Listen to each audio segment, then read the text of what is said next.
So here we are on a nice Sunday morning, fairly early, Solomon Island time. You're looking at the front of the Henderson Airport, International Airport. Actually the side of the actual Henderson Airfield, World War II. So panning around, there's a few monuments in a little park outside the airport. Here's one. Beneath these monuments lie the remains of an unknown United States Marine who died in one of the many battles for the Guadalcanal River, Guadalcanal, 1942. The remains interred here are symbolic of the Marines missing in action and presumed dead at Guadalcanal, dedicated by H&S Company, 2nd Battalion, 23rd Marines Regiment, 4th Marine Division. So obviously, when it says beneath these monuments, there's only one monument here. I don't know the original location of this plaque. I'd say it was somewhere around the Guadalcanal River. During the tensions here in, I think, 99, 2000, a lot of these monuments were moved to preserve them and move them to a safe place. But some of the local, I guess, criminals were taking these plaques down because they were made of copper and brass and melting them down. So there's many Marines still missing in action here. And there's a number of organizations trying to locate them. So that's just one plaque was dedicated to these guys. So pan around, nice little leaf hut out front. Here you're looking at the southern view. And we'll walk our way down the footpath here. And if anyone's ever visited Guadalcanal or outside the International Airport, this is a well-known item. It's a 75 millimeter, I believe it's 75 millimeter, Japanese anti-aircraft gun. I don't know the exact original location of this gun. It might actually have been here when this was part of the Japanese airfield, but they were scattered about all throughout Guadalcanal, so it might have been brought here later after the campaign was over. So we'll walk my way down the footpath to the Memorial Gardens. And as like I said before, a lot of these plaques during the tensions were moved to keep them safe. This is the location they picked to preserve a lot of these. If you ever go into the International Airport, when you're coming out of the actual terminal, you'll see some of the Marine Air Wing plaques that was originally at the side of the 1943 control tower, which I'll probably cover in one of my later episodes. So there's a number of monuments here with Marine and Australian Commonwealth dedication plaques. You can see, I'll stop here, pan over. You can see it's a memorial garden, and basically, I don't know when this was started, but it's a series of small trees. And beneath basically every tree, there's a little dedication plaque, probably by family and friends.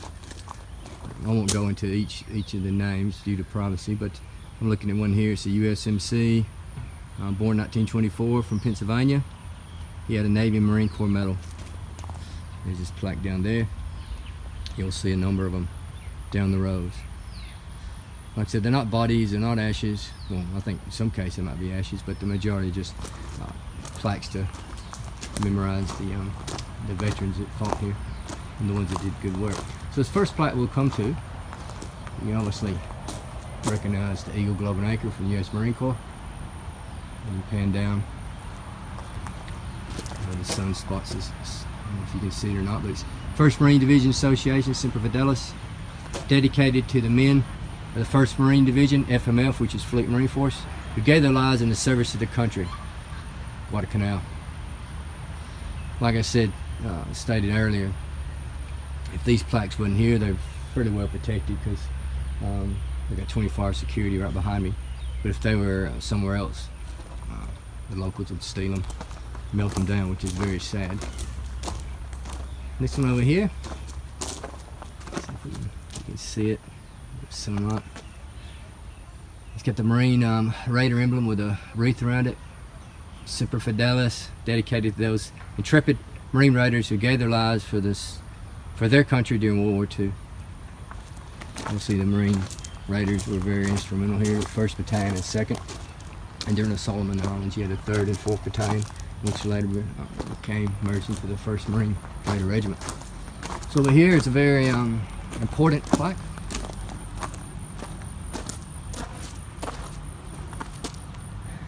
He's got the Queen's crown there. And the Solomons, a handful of men, coast watchers and Solomon Islanders alike, operating side by side, often behind enemy lines, against staggering odds, contributed heroically to our victory at Guadalcanal.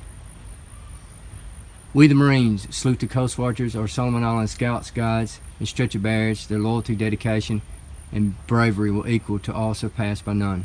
We remember you, the United States Marines, which is very fitting due to the effort that the coast watchers and the local Solomon Islanders have contributed to the campaign here.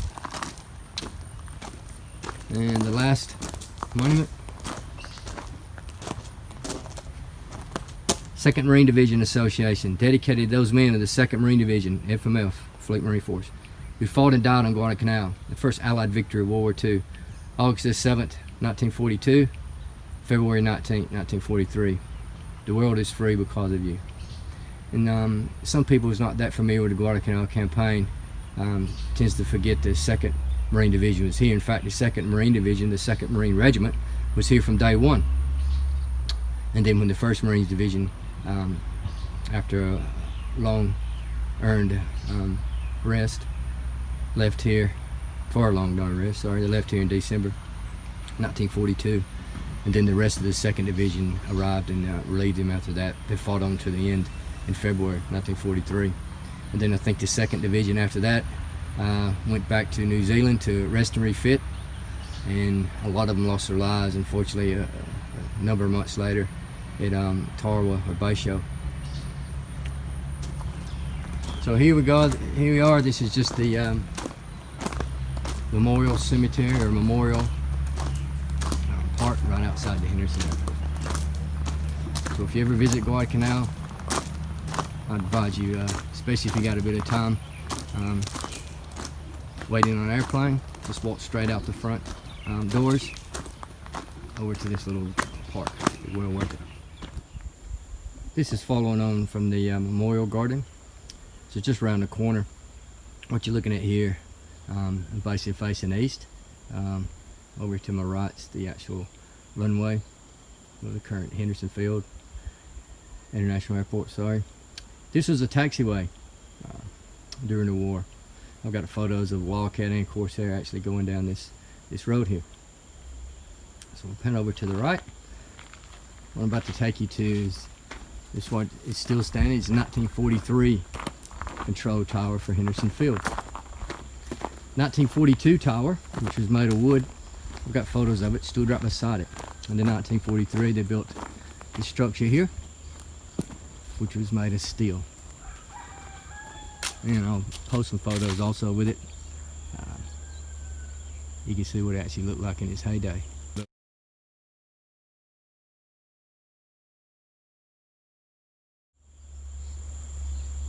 I've actually seen some locals climb up it. I'm not about to climb up it because I still value my life at this stage.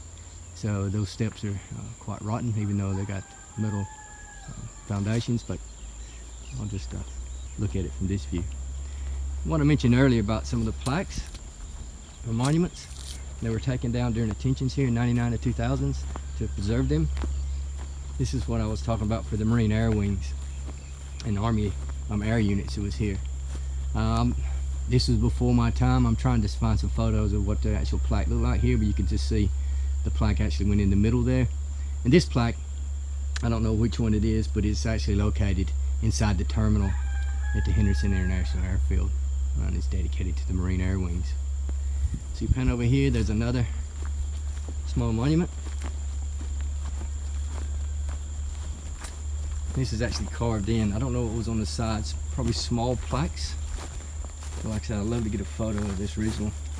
I think that says September the 9th, NMCB 3, Det 14, December the 9th. Now, September the 9th. I think this is the CB battalion, 3rd CB battalion. I'm not for sure. Det 14. So as you know, the CB's not well known, but they did a lot of construction and really helped the Marines out. And they finished the airfield really. The Marine engineers had finished the airfield, I think, within 2 weeks, but the Seabees really made it into a substantial airfield.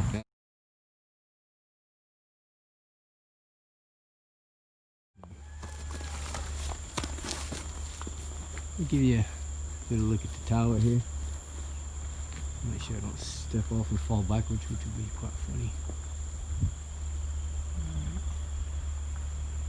I don't know the actual height of it. I could probably find that out.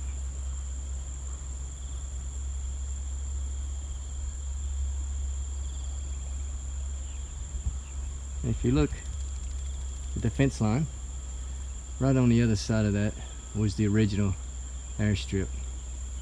I'll post a photo with this video to show you where it is in relation to the current airstrip.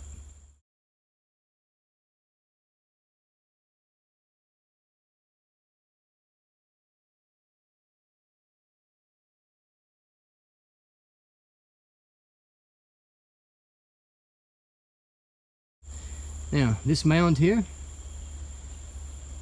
I don't know if it was a bunker. I don't see them in the day putting a lot of dirt here just to make this monument. In the photos I have, there's some huts around it on both sides, but there's no monument. Now, I definitely know right on the other side is an air raid shelter, which is a good example. Maybe it doesn't have water in it. Most of the time it's got water in it. Oh, it doesn't have water. Oh, it's got some water, not too bad. So you can see, fairly crude finish. There to be the steps leading down. This is probably almost like a slide. I imagine if you were here during what the Marines used to call Tojo time, which is roughly between 11, 12 and 1 o'clock every day when this place is getting bombed. When you get Betty bombers about 20,000 feet dropping strings of bombs on your head, you wish this was a slide because you want to get down there very, very quick, I'd imagine. You can see the construction, they're very well constructed. I like the reinforcement bars are actually railway lines. Now, I asked the question of where did they get the railway lines, because there's no railway here before the war. But then I had a fella tell me when the Japanese were initially building the airstrip, they had a small line which they had like wooden trolleys, something like miners carts that they hauled dirt around in. And they had a small, I wouldn't call it a railway, but a small rail line that led from Cookham, which isn't too far, to this area. And I think the Marines and probably the Seabees or the engineers incorporated that into this construction. I'd say it's well constructed. It did take a fairly substantial hit, this thing.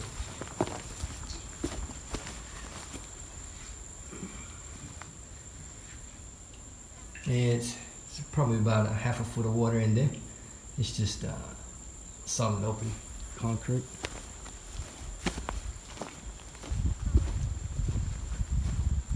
Then I think obviously these are probably vent hose. There's another one. I think, yes, over here.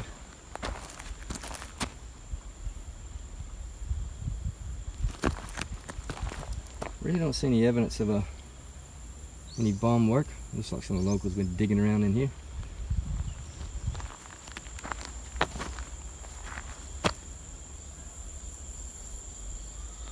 So that's the tower. An air raid bunker.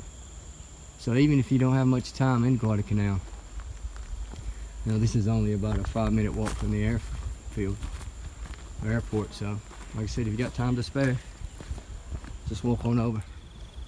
This is the end of the international runway now, the airport. There's also the side of the Henderson Airfield. So that's actually looking south, and now I'm looking west. That's Mount Austin in the distance, and that's the airstrip in front of us, airstrip line. Well, here we are looking south across the airfield. And at a distance, I've zoomed it as best I can get on this little camera. That's Edson's Ridge, or Bloody Ridge. Just shows you how close that ridge was to the airfield. It's just in the far distance, past the, I guess, telephone poles. You can see a barren ridge. Pan around.